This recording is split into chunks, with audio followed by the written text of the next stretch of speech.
Heart हर एक minute लगभग 5 litre खून पंप करके पूरे शरीर भर में फैला देता है।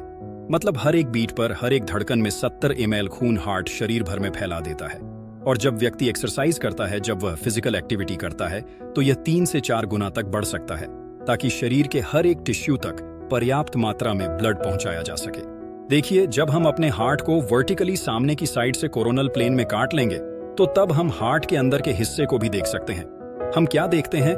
हार्ट 4 चैम्बर में बंटा हुआ होता है। ऊपर के दोनों चैम्बर को एट्रियल, हिंदी में अलिंद कहते हैं, और नीचे के दोनों चैम्बर्स को वेंट्रिकुलर कहते हैं। वो पूरे शरीर भर से हार्ट के इस ऊपर वाले चैम्बर में आता है, यानी इस राइट एट्रियल में, फिर यहां से नीचे इस वेंट्रिकुलर कर फेफड़ों में ऑक्सीजन लेने को जाता है। फिर फेफड़ों से ऑक्सीजन युक्त ब्लड इस लेफ्ट एट्रियल में आता है, और लेफ्ट एट्रियल से नीचे सबसे महत्वपूर्ण चैम्बर लेफ्ट वेंट्रिकुलर कॉन्ट्रैक्ट होकर बार बार धड़क कर पूरे शरीर भर में ब्लड को फैलाता है, क्योंकि यही से ब्लड वेसल्स की नेशनल हाईवे एओर्टा जुड़ी रहती है। लेकिन देखिए, जो लेफ्ट वेंट्रिकुलर होता है, उसमें से कुछ अमाउंट में ही ब्लड पंप होकर पूरे शरीर भर में फैल पाता है।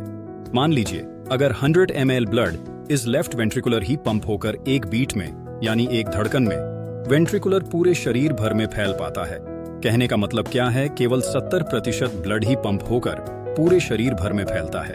जितना वेंट्रिकुलर है, उसके सापेक्ष में इसे स्टॉक वॉल्यूम कहते हैं। अब देखिए, अगर ये स्टॉक वॉल्यूम किसी भी व्यक्ति में 40% से कम हो जाए, मतलब अगर 100 ml ब्लड आ रहा है, उसमें से केवल 40 ml ब्लड ही इजेक्ट हो रहा है, या उससे भी कम, तो इस कंडीशन को हार्ट फेलियर के नाम से जानते हैं।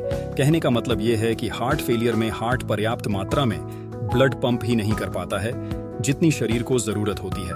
अब देखिए, हार्ट फेलियर कैसे होता है। इसके लिए आपको यह जानना पड़ेगा कि यह कितने प्रकार का होता है। तो दोस्तों, ये 2 तरीके से हो सकता है। एक जिसे कहते हैं डायस्टोलिक हार्ट फेलियर, जिसमें वेंट्रिकुलर पर्याप्त मात्रा में भर ही नहीं पाता है, क्योंकि इसमें वेंट्रिकुलर है, और जिससे वेंट्रिकुलर का वॉल्यूम कम हो जाता है, ब्लड भर ही नहीं पाता है। अच्छे से याद रखिएगा, डायस्टोल का मतलब होता है हार्ट जब रिलैक्स होकर नीचे वेंट्रिकुलर भरता है। अब दूसरा तरीका होता है सिस्टोलिक हार्ट फेलियर, जिसमें वेंट्रिकुलर की वॉल्व इतने कमजोर हो जाती है, बिल्कुल पतली सी मसल इतने कमजोर हो जाते हैं कि वेंट्रिकुलर को पंप ही नहीं कर पाते हैं। यहाँ ध्यान रखिएगा कि सिस्टोल का मतलब होता है जब हार्ट की मसल कॉन्ट्रैक्ट होकर नीचे वेंट्रिकुलर को पूरे शरीर भर में फैलाते हैं। मतलब हार्ट की वॉल की दीवार का मोटा हो जाना या पतला हो जाना मेजर कारणों में से एक है हार्ट फेलियर के। अब देखिए, हार्ट की दीवार कमजोर क्यों हो जाती है, पतली क्यों हो जाती है?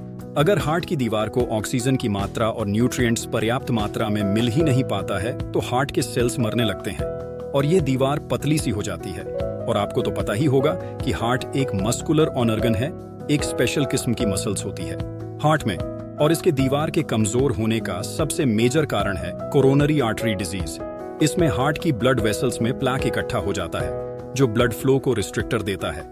वही हार्ट की दीवार मोटी क्यों हो जाती है।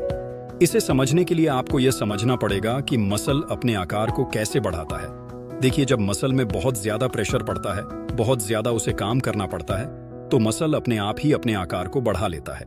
खुद को तोड़ तोड़कर ठीक इसी तरीके से हार्ट के मसल को भी काम करना पड़ता है।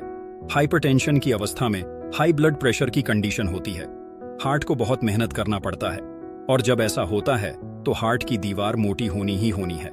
इसके अलावा जेनेटिक्स और हार्ट वेल्स की डिजीज भी हार्ट वॉल को थिक या फिर थिन कर सकते हैं। अब देखिए, ये जो हार्ट फेलियर है, ये लेफ्ट साइड में और राइट साइड में, दोनों ही साइड में हो सकता है। जनरली लेफ्ट साइड में जो हार्ट फेलियर होता है, वह कोरोनरी आर्टरी डिजीज या फिर हार्ट वल्व में गड़बड़ी की वजह से होता है। जब ये लेफ्ट साइडेड हार्ट फेलियर किसी को भी देखने को मिलता है, तो ऑटोमेटिक मैक्सिमम कंडीशन में राइट साइड हार्ट फेलियर देखने को भी मिल सकता है। हार्ट फेलियर का सबसे इंपॉर्टेंट सिम्पटम ये होता है कि गर्दन की नसें फूल जाती हैं, क्योंकि वेन से ब्लड हार्ट में जाकर फेफड़ों से ऑक्सीजन ले ही नहीं पाती है, वह वेन्स में ही इकट्ठा होने लगती है। अब देखिए, कंडीशंस के आधार पर एक्सपर्ट ही बता सकता है कि इसे डायग्नोस कैसे करना है। वैसे generally MRI, CT scan, ECG, echocardiogram, blood test, exercise test, इन सब चीजों से इसे डायग्नोस किया जाता है, और कंडीशन को समझने के आधार पर ही मेडिकेशन के थ्रू इसे ट्रीट किया जाता है।